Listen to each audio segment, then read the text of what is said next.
and thanks for staying tuned to the NTA network service. This is Weekend File and we are live in Abuja. The aviation sector plays a vital role in facilitating economic growth and development and provides numerous economic and social benefits.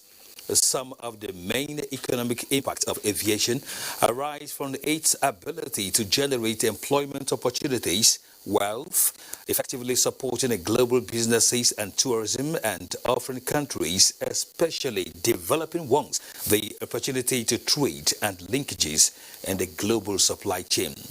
Later one day, the aviation industry is arguably the worst hit by the COVID-19 pandemic all over the world. Nigeria is no exception, as both domestic and international flights were suspended in a bid to curtail the spread of the virus, with airlines only permitted to deliver essential cargo such as medical supplies, personal protective equipment (PPE), and food at the peak of the lockdown. However, in July, Nigeria resumed flights amid the easing of COVID-19 restrictions, with Abuja and Lagos taking the lead, while a handful of other airports keyed in afterwards. The resumption of flights was a major step by the federal government to reopen Africa's biggest economy, which has also been hit hard by low oil prices. In a follow-up, international commercial flights resumed in Abuja and Lagos on September 5, following a postponement from the original date of August 29, although the routes and destinations are largely subject to certification and clearance amid the coronavirus restrictions. That's presently the outlook of the nation's aviation industry amid COVID-19. So tonight on Weekend File, we intend to find out how far so far as we examine the aviation sector after COVID-19, the prospects and the future.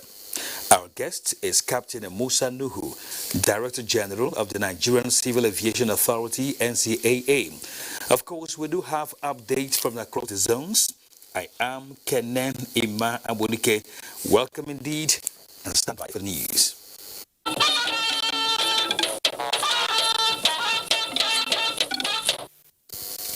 Nigeria is making a strong commitment to ratify the Africa Continental Free Trade Area Agreement that will ensure shared prosperity for all Africans. In a message at the 13th Extraordinary Summit of the Africa Union held online, President Muhammadu Buhari, represented by the Minister of Foreign Affairs, Jeffrey Onyama, explained Nigeria's stand particularly on trade rules, which he maintained require trust and periodic review. President Buhari said the successful commencement of the trade in January 2021 has been a collective dream of past and present leaders of the continent who desire to build Africa with shared prosperity in peace and development of the citizens. Now, Information and Culture Minister Lai Mohammed has expressed surprise as less attention has been paid to the barbaric and gruesome murder of security agents by hoodlums during the NSAS protests that turned violent. Anthony Forsin tells us more. The Information and Culture Minister, Lai Mohammed, said it is worrisome that everyone remained fixated on what he called the fake massacre at Lekki Tollgate, with only few paying attention to the way and manner police and soldiers were killed. In particular, policemen were hacked down in the most gruesome manner that caused into question the sanity of their killers. Yet, these security agents were treated as subhuman. Human rights organizations all but ignored the fact that 6 soldiers and 37 policemen were killed, some of them dismembered and cannibalized. The media report of the killings was perfunctory at best. Chronicling the quantum of damage the nation's security agencies suffered, the minister noted that 8 medium security custodial centers in Edo, Lagos, Abia, Delta, Ondo, and Ebonyi were attacked with 1,957 inmates, most of them dangerous criminals, set free. Added to that is the stealing of over 100 AK-47 rifles from different police stations. With this number of rifles in the hands of hoodlums, Lai Mohammed wondered how safe are the citizens. You will understand the gravity of the situation. The spectre of hoodlums armed with AK-47 roaming the streets and other roads will send jitters down the spine. Now this is haunting all of us. Wittingly or unwittingly, we have succeeded in scaring policemen off their beats. Today, many of them are even afraid to wear their uniforms. And the result has not been pleasant in terms of security of life and property. To this end, he called on all Nigerians to see the provision of security as a collective responsibility of all. In Lagos, Anthony Fosun, NTA News. Still talking security matters towards enhancing synergy to fight the common enemy, Cameroonian defense forces have met their Nigerian counterparts to strengthen border operations. The security bilateral meeting took place at Headquarters Theatre Command, Operation Lafia Dole in Maiduguri. Maimuna Garba reports. The visit by the Cameroonian Defense Forces is to further strengthen synergy between troops of the two countries, aimed at clearing remnants of Boko Haram terrorists along the country's border communities. It is also expected to share experience for more aggressive and robust operations to restore lasting peace to border areas, especially the Mandara Mountains. The visit under the platform of Multinational Joint Task Force was led by Cameroonian delegation Major General Sali Muhammadu. Meanwhile, Theatre Commander Operation Lafia Dole, Major General Farouk Yahaya, has reiterated commitment of troops of the command to pursue and clear remnants of Boko Haram terrorists in the theatre. The theatre commander stated this while decorating 6 senior officers of the command who were recently promoted to their next ranks. Major General Yahaya charged the newly promoted officers to live up to the responsibilities of their new ranks and work gallantly to accomplish the task of clearing remnants of the terrorists. In Maiduguri, Maimuna Garba, NTA News. The Directorate of Defense Media Operations says air interdiction missions conducted by the Air Task Force of Operation Lafia Dole have continued to intercept terrorist elements in the northeast zone of the country. Coordinator Defense Media Operations Major General John Enenche says the latest includes missions conducted on 1st and 2nd December 2020 under subsidiary operation in a third location simply known as the S region within the heart of the Sambisa forest. The air strikes led to the neutralization of several insurgents and the destruction of the structures, including an anti-aircraft gun station. 3 members of the proscribed indigenous people of Biafra, IPOB, allegedly involved in the bombing of the Christian Universal Church International in Port Harcourt, have been paraded by the River State Police Command. River State Commissioner of Police Joseph Mokan said the command is on the trail of the major kingpin. Robinson Deretari reports. It was a worrisome development on the 29th November 2020 around 1 a.m. when a dynamite was detonated at the Christian Universal Church International, a church founded by the father of River State Governor Yoson Wike. Although no life was lost, a portion of the church building was shattered. The quick intervention of the vigilante at the area led to the arrest of 3 suspects at the scene and handed over to the police. The suspects are 37-year-old Progress Owundejo from Iche River State, 23-year-old Apuro Victor from Ebonyi State, and 37-year-old John Okorie from Abia State. They claimed that they were 6 in number, but the other 3 escaped. However, they made confusional statements that they are members of the proscribed IPOB. The suspects confessed to the crime. I just received the call that I should come, so that I have never involved in any mission before. That if I did not involve in this one, when Biafra is restored, I will not have any position. They told us that when Biafra comes, that we'll have a good position. It was just to destroy the property, and the reason why it was done in the night is so that nobody will die in the incident. Investigation is still ongoing to track others on the run and arraign them in the court of law. In Port Harcourt, Robinson Deratede, NTA News. To further evolve unique modern techniques for the operations of the armed forces and facilitate the ongoing self-reliance drive in equipment holdings of the military, the Minister of Defense, Bashir Magashi, inaugurates office complex for the Defense Research and Development Bureau in Abuja. Defense correspondent Ismail Musa has details.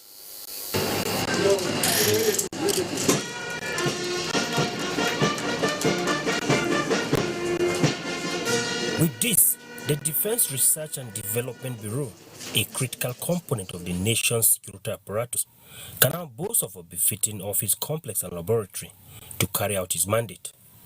The Bureau, established in 2017, is with a vision of becoming an internationally recognized research and development center, capable of meeting Nigeria's defense and security needs, while leveraging on indigenous and international partners. In line with the Nigerian National Defense Policy, NNDP 2017, the Defense Research and Development Bureau, DRDB for short, was to coordinate activities of all defense-related laboratories as well as research and development in Nigeria. To the Chief of Defense Staff, the current complex and dynamic security threats requires constant research. This permanent office is a major milestone in attaining the desired plan for the growth of Defense Research and Development Bureau for the Armed Forces of Nigeria. Our ability to develop and employ unique technology to confront unique security challenges will always give us the desired advantage over our adversaries. More projects are ongoing at the Bureau's new site. In Abuja, Ismail Musa, NTA News. Away from security matters, a national policy on inclusive volunteerism is being developed to support developmental efforts across the 3 tiers of government. Secretary to the Government of the Federation, Boaz Mustafa, stated this at a World Press Conference to mark the International Volunteer Day 2020. Betari Ben reports. Volunteers give time and skills for societal benefit without expecting remuneration, and United Nations celebrates this virtue on International Volunteer Day every 5th of December. The theme for this year, Together We Can Through Volunteering, underscores the role of volunteers in managing COVID-19 pandemic worldwide. The SGF at this briefing says the federal government is expanding the frontiers of volunteerism in Nigeria. The national policy on inclusive volunteerism, which clearly sets out a framework by coordination and implementation, will soon be presented to the Federal Executive Council for adoption. I also want to use this opportunity in calling on all Nigerians to dust up their inherent spirit of volunteerism, which has always been our way of life, as we are all known to be our brothers' keepers. Nigeria will mark this year's International Volunteer Day with a humanitarian mission to rural communities in the FCT. In Abuja, Mitaire Ikben, NTA News. Emir of Kano, Alhaji Aminu Ado Bayero, has called on all Nigerians to remain committed to nation building, as Nigeria's unity is non-negotiable for the desired development. The Emir, who made this remark at the Alafin of Oyo's Palace, said he was there to cement the age-long relationship between the North and South. We have come to Oyo to seek the wisdom and the blessings of your majesty. We have come to Oyo to demonstrate to our people that we are all tied by a thread of common destiny. The Alafin of Oyo says Nigeria's unity cannot be toyed with and appealed to Nigerians to learn to tolerate and appreciate one another. We must do our best for our people. We must continue to strive for the best unto them. We will begin to give counsel to people, advise government on what to do for the overall interest of our people. And talking health, the Nigeria Institute of Medical Research, in collaboration with foreign scientists, have donated 190 helmet-based ventilators to the country. Director General of the Institute, Professor Babatunde Salago, said the development is a way of bridging the gap in the shortage of ventilators for treatment of patients with COVID-19 and other respiratory distress. Dr. Ogunyemi reports. This group of American and Nigerian scientists came together to brainstorm on how to assist the nation with the supply of ventilators. The team decided to convert a machine used for treating patients with lungs disease to a non-invasive ventilator and designed a helmet to work with the machine. This training, however, is to equip medical trainers with the knowledge of using the newly introduced helmet-based ventilator effectively. So they will now go back to their centers and then train others on the use of these machines, so that when patient comes in and they develop any evidence of respiratory distress with low oxygen, then they can be put on that. Director General further explained that the first phase of distribution is to test the acceptability among patients and see whether it protects or predisposes users to infection. The other one, you have to put something in the patient's throat and then connect to oxygen. Now that's a challenge because it has to go through inside the patient. Now this is not like that. This one, you just wear the helmet, ensure that the air is not leaking at this level, and then the patient gets 100% oxygen. The supplemental oxygen, which we give a number of times, is not adequate. But this device has a mechanism by which it ensures that sufficient oxygen continues to be given to these patients, which is actually what they need. Of the 190 helmet ventilators donated, 60 have been deployed to the Federal Ministry of Health, while 7 teaching hospitals in Lagos, Ibadan, Abeokuta, Kano, Enugu, and Delta State received 6 of the ventilators each. In Lagos, Dr. Ogunyemi, NTA News. In politics, collation and counting of results are ongoing in 15 constituencies in 11 states for the by-elections. Out of the 15 elections, 6 are senatorial, while 9 are state constituencies.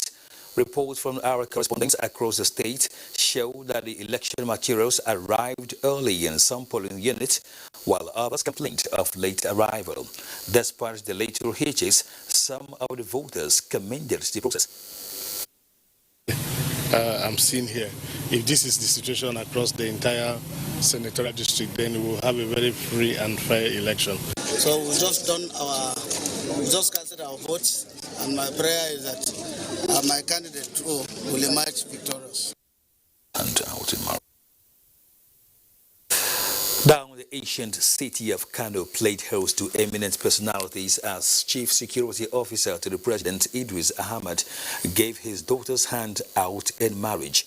President Muhammadu Buhari's delegation to the Holy Matrimony was led by the Minister of Defense, retired General Bashir Sahili Magashi. Lawal Salau Inua reports. This is done for the family of Idris Ahmed when friends and associates converged on Umar bin Khattab Jumad Mosque to bless the wedding fatia of his daughter Barrister Amina and her groom Barrister Hayatuddin Mustafa Abba. The wedding was solemnized by the chief imam of the mosque Ibrahim Sule Kumaria after the representatives of the groom Professor Habiz Abubakar paid the sum of 100,000 naira as the bride price. Parents of the couple and associates at the wedding, who advised them to build their home on trust and tolerance, also gave some tips on how to maintain a healthy relationship in their marriage. If the two couples can be patient with each other, certainly the marriage may last long. There's nothing to regret about being saying I'm sorry when you think you have offended your partner. So they should try to strengthen their bond, their relationship, try to understand each other. Be patient and tolerant to each other. Husband, you also have she also has some responsibility over you. You have responsibility over her. So then put Allah first in anything they do. That is the basis of any relationship. A wedding reception was held in honor of the prince and well-wishers that came from all parts of the country to felicitate with the newlywed. Lawal Salou, NTA News. Congratulations to the newly wedded. Now let's go on a break. We will be back shortly. Stay with us. Thanks for staying with us on Weekend File. Since the opening of the airport in July due to COVID-19 lockdown, Abuja Airport has joined the league of other airports across the globe with a gradual bounce back as passengers continue to patronize, leading to increase in flight frequency, while new international airlines are also making their ways into Abuja. Although the industry has been negatively impacted by COVID-19, this report reveals the latest about palliative, the current rise in airfares, and the prospects for the aviation industry. Here is correspondent Emmanuel Ayimiro with more. Forecast by the International Civil Aviation Organization, ICAO, shows estimated possible COVID-19 impact on world scheduled passenger traffic compared to baseline originally planned for the year 2020. Starting from January to December 2020, many countries of the world have experienced different levels of decline in aviation services, such as hotels and tourism, trade and economy, leading to losses for international and domestic airlines.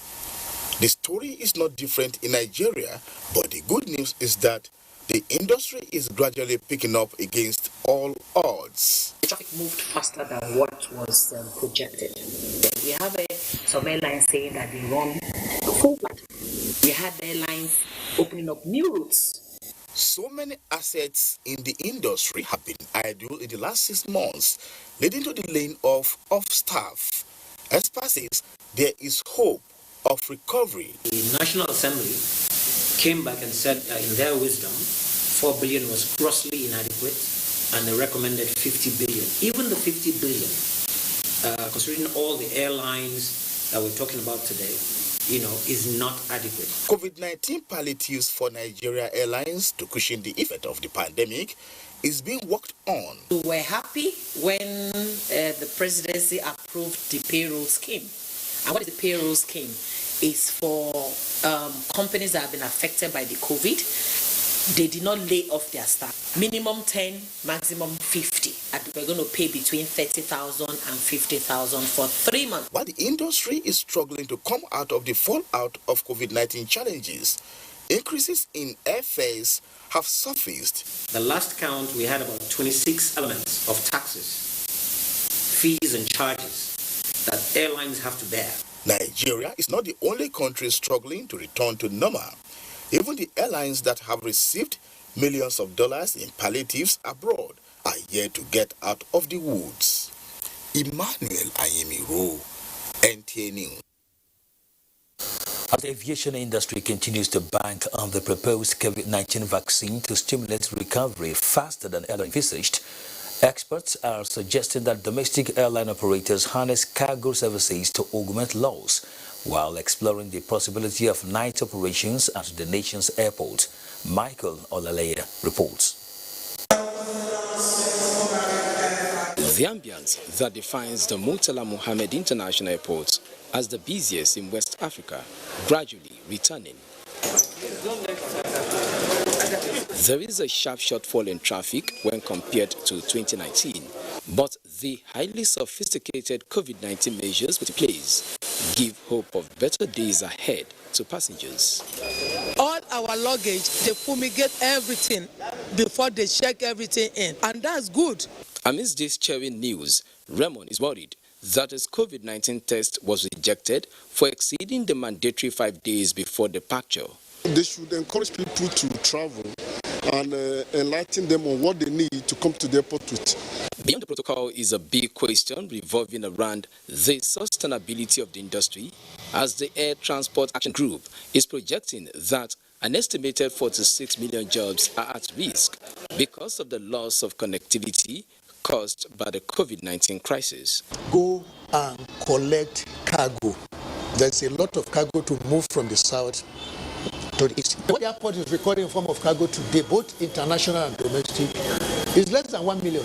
Experts describe the scenario as flying with just a level of comfort, but optimistic that the thousands of jobs lost in both the upstream and downstream sector of the industry will soon be restored. Most companies are recovering slowly, and I believe we will start seeing the pre-COVID traffic coming back probably in the next 12 months. The aviation industry no doubt remains the backbone of economic growth, and that the faster it recovers, the earlier the country gets out of the wood of recession. In Lagos, Michael Olale, NTA News. The Akano Ibiam International Airport, Enugu, was shut down in August 2019 to enable the federal government to reconstruct the runway and carry out other auxiliary works. The airport was reopened a few months ago on completion of maintenance work. 3 months down the line, what impact is the airport making in business world in the southeast in COVID-19 ravaging times? Comfort Ayim, who works at the airport, takes it up from here. Barely 3 months after reopening the airport, which serves as the gateway to the southeast of the country, socio-economic activities are gradually picking up again. A situation many believed has no doubt added great value to businesses in the zone in these COVID-19 ravaging times. If foreign investors can easily fly into your country, if you can generate high level of traffic in terms of your international and local flights or airports, it goes a long way in adding flip or value or verve to the ease of starting and doing business. The economy of any nation is defined by how fast its transportation system moves. We are begging them to open the international so that people coming abroad will be saved all the trouble and all the suffering roading it from Lagos to Enugu. Like now you are seeing about 4 airlines operating daily out of this airport, in addition to the international carrier Ethiopian Airlines. So definitely it has a huge economic impact. It was also observed that the fear and anxiety nursed by air travelers during the peak of COVID-19 is beginning to fizzle away. While the domestic wing of the airport is now bubbling with activities, it is the expectation of the people that the cargo wing as well as international flights will also resume services sooner than later to further boost the nation's economic recovery. In Enugu, Comfort Ayim. You're watching Weekend File on the NTA network service. Let's now introduce our guest on the night, Captain Musa Nuhu, Director General, Nigerian Civil Aviation Authority, NCAA. You're welcome to Weekend File, Captain Nuhu. Thank you very much. It's my pleasure to be here. Well, let's start with the industry we're talking about. You've seen a couple of reports on air right now. We know that the aviation industry is still facing many challenges, even as most of the airlines are operating in a vicious circle. But tell us, what is the level of the bailout promised by the government? Okay, thank you very much. Before I go there, I'll just take a minute to pay homage to my predecessor, Captain Mukhtar Usman, who unfortunately passed away some days ago after a brief illness. May he so rest in peace. Thank you very much. He was the Director General for 5 years, from 2014 2019, and he brought the Nigerian aviation regulatory to a higher level. During his tenure, there's not a single plane crash or single loss of life by the industry, which has been a great achievement. That's good to know. Thank you very much. As per a question on the level of palliatives by the government. For now, the government promised 5 billion naira, out of which 4 billion is going to the airlines and 1 billion to the other industries, such as ground handlers and other service providers at the airport. Obviously, as a lot of people have said, and compared to what other African countries has done, this is inadequate for the size of the Nigerian aviation industry. But in addition to the 5 billion, there are other facilities the government has provided through the central bank, offered loans to the airlines at a 5% rate, over a couple of years to enable them stabilize their operations, and also there's this package of over 500 billion for the economic recovery, which the aviation industry operators can also apply for from the central bank. It's also a long term at very low interest rate. In addition to that, the Minister of Aviation, under the leadership of the Honourable Minister of Aviation, Senator Hadi Sirika, are making other efforts so that to see the 7.5% VAT is excluded from the aviation industry as a measure of relief for the airline industries. So there are quite a few packages here and there, put together to assist the airline industry. Obviously, the National Assembly did call for more money for the airline industry. They were asking for 50 billion naira for the airline industry. The problem, where is the money coming from? As we all know, the economy is in recession, but I know the minister is making much more efforts to get more relief for the airlines. All right, tell us, Captain Nuhu, are there issues, really, with COVID-19 compliance by international passengers? Because we're not really comfortable with some of the things we hear. That some of the passengers, international passengers now, try to fake results of their tests. They want to take those of other people who have plainly passed the test. What really is the state of things? Well, we've had reports that's at the PTF. I participate in the PTF in support of the Honourable Minister of Aviation. Reports, and the PTF is taking this seriously, these reports, and they're being investigated. And can assure the nation, if this turns out to be true, whoever is behind it will be dealt with according within the laws of the nation. But so far, the rumors are there. Have the NCAA been able to, see these things physically? I have not seen anything physically. I've not received any official report from anybody. All I've had is on the social media. So, in other words, you are telling Nigerians that it's plainly not there for now?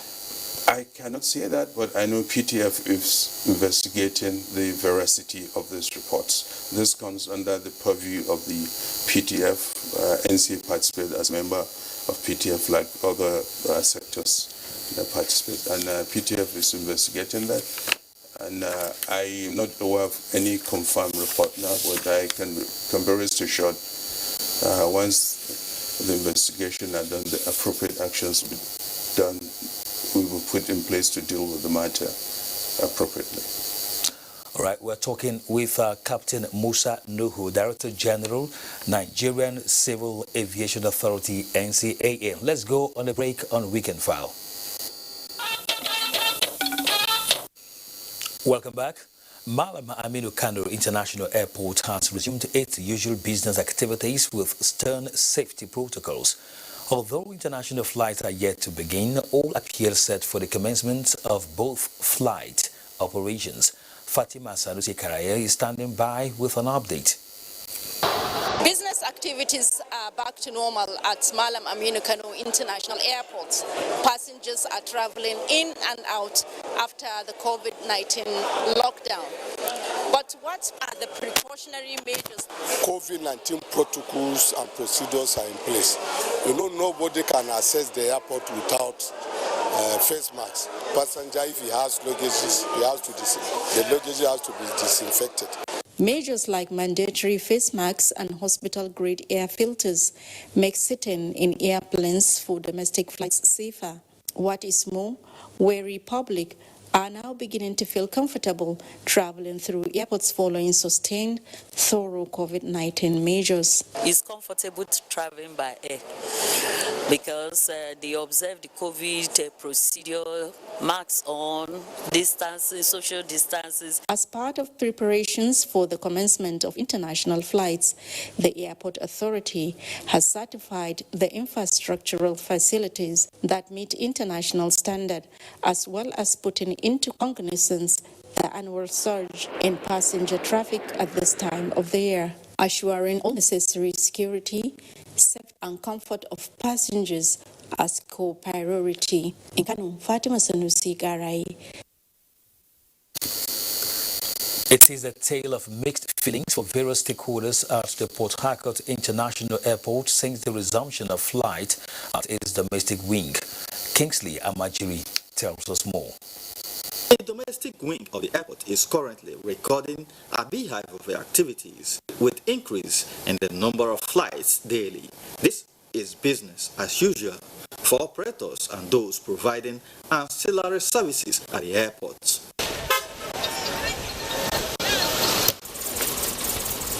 Hardly before you see arrival, just like 2 arrival, but right now we have like 12 flights in a day at times more than. So, and the way we carry passengers these days now is different than the way we started from the beginning. So to me, I think the economy is coming up small gradually. Some of the passengers who appreciated the level of compliance with the COVID-19 protocol in the aviation sector expressed worry, however, that cost of flight is so exorbitant. At least pre-boarding and during boarding and after the coming down of the flights, they are being compliant by the operators. And the only thing that is worrisome is the exorbitant rate of the flight as of now. At the international wing, it is a tale of disappointment for those engaged in ancillary services. The only solution we have is for government to open the international line for airliners to be coming here, so that if they come, they will come with the cargo, and that is our business. With the strategic position of Port Harcourt to the nation's economy, key players in the sector hope that the authorities would rise to the occasion and do the needful, not forgetting the huge economic losses with the continual shutdown of the international wing of the airports. In Port Harcourt, Kingsley Amajiri, NTA News. Captain Musa Nuhu, Director General, Nigerian Civil Aviation Authority, NCAA, is our guest tonight. Captain Nuhu, let's talk about the airfares, which have suddenly jumped up to the extent that it has gone out of the reach of the ordinary Nigerians. How do we address this so as not to stifle out some airlines who are not breaking even? Yes, the airline industry has been in a difficult position even before the COVID-19 pandemic. The COVID-19 pandemic just exacerbated an already bad situation. And the airlines, they carry out all their maintenance outside of the country, all their major maintenance, and they have to pay in foreign exchange. And with the recent increase rate, foreign exchange, the naira vis-a-vis the dollar and other currencies, it has significantly impacted the airlines. They need to raise enough money to service the aircrafts so that it can be safe and airworthy and be certified by the NCAA as fit for flight. So the airlines have to find a source of raising more naira so that they can get the same amount of dollars. It's a catch-22 position for in that the passenger load has been significantly decreased due to COVID-19. So they just have to survive. If they don't maintain their aircrafts, if they don't send their crew for training, they'll be grounded, they'll run out of business. So they must find a source of money, and that's one of the main reasons why for the unfortunate significant increase in airfares. As you said rightly, some of them might not survive because a significant sector of the traveling public will not be able to afford to travel. So it's they're caught between the devil and the deep blue sea, and I think they're trying their best, and I'm sure by the time some of the government palliatives kick in, and not only in Nigeria, even on the continental level, the African Development Bank did hold a conference 2 days ago on the airline industries in Africa, offering all sort of packages to assist the industries and also coming on the governments to come to the aid of the airline industry. I think within some time, some might not survive, but I believe the airline industry will come out much stronger. It has always gone through crisis. It went through the oil crisis of 1974. It went through the MAS crisis. It went through the SARS crisis. It went through the 9/11 crisis, and it always rebounded back to good health. All right. We'd like to ask you this. The government, of course, is supposed to provide infrastructure of reduced taxes, facilities, importation of spare parts, and all you have there. But what are the players in the industry expected to do to complement the industry in the face of COVID-19? Okay. Well, the players in the industry, they are coming together as one under the Nigerian airline industry. They have what you call the Airline Operators of Nigeria. They're coming together, putting heads together to see what they can do on their own part to help the situation. And they actually came and met with me, with the NCAA, so that we can work together jointly with them and develop measures and protocols that we really put in place within our own regulations to really assist them. All right, very briefly, tell us, Captain Uhu, any prospect for the industry? Long-term prospect, I'll say yes. But the industry is going to be different. It's going to be a different industry. Things have changed altogether.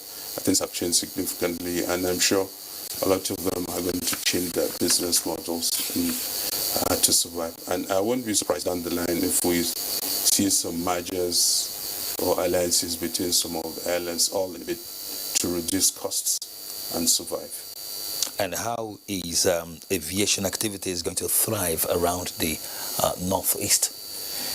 Well, for now, so far it's okay, because the security forces have done a lot of work to secure the airports and the facilities there. We still have flights to parts of the northeast. Obviously, they've been affected like every other part of the country with the economic downturn and also the impact of the COVID-19. It's a bit more difficult operating in those areas because of the extra resources that have to go into security to ensure that these places remain safe. What's the update on Arik Airline? Are they packed up at the moment?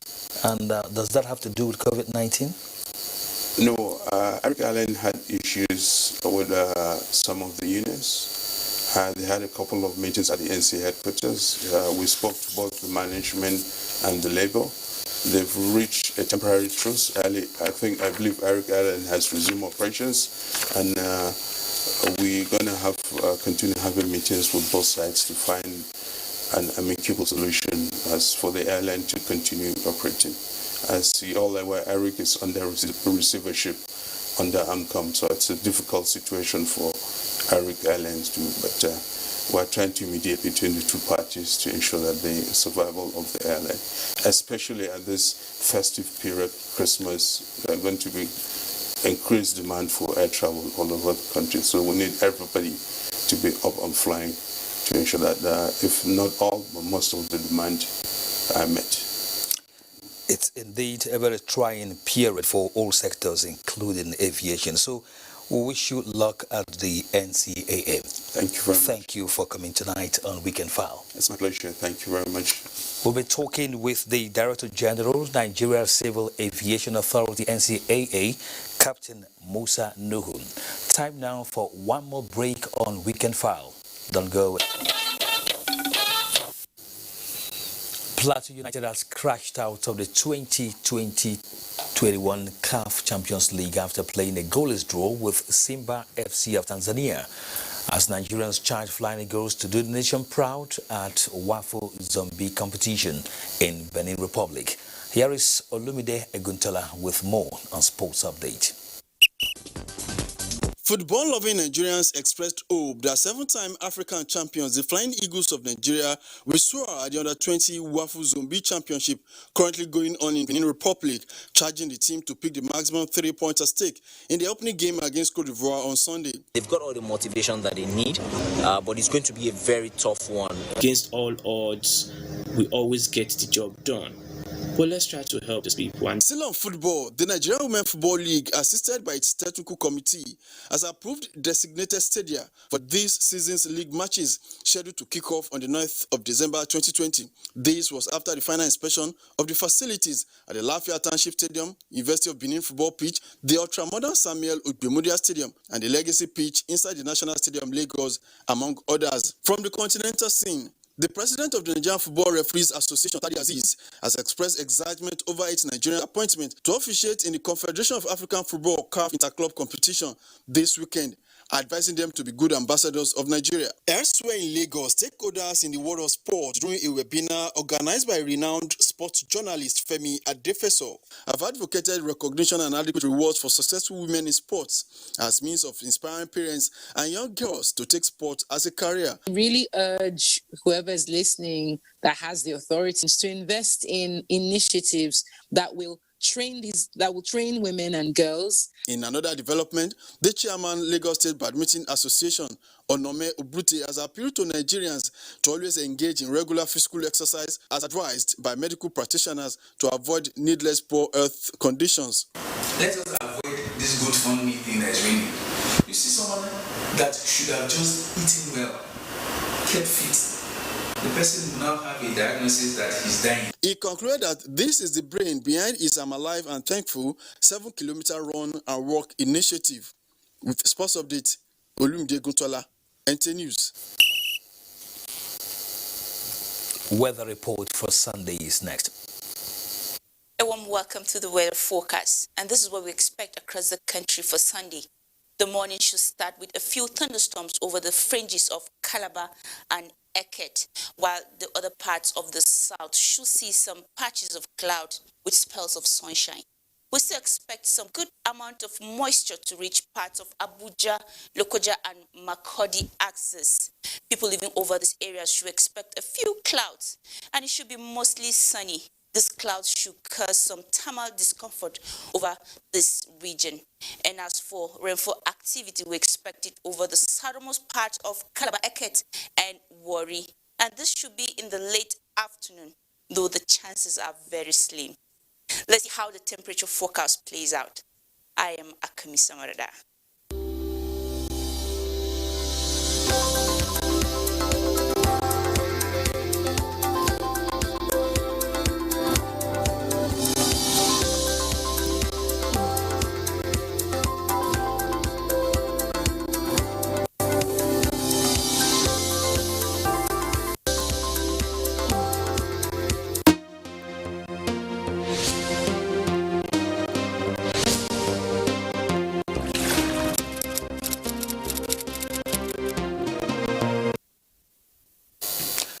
We're done with Weekend File tonight, and we'd like to thank you for being part of it.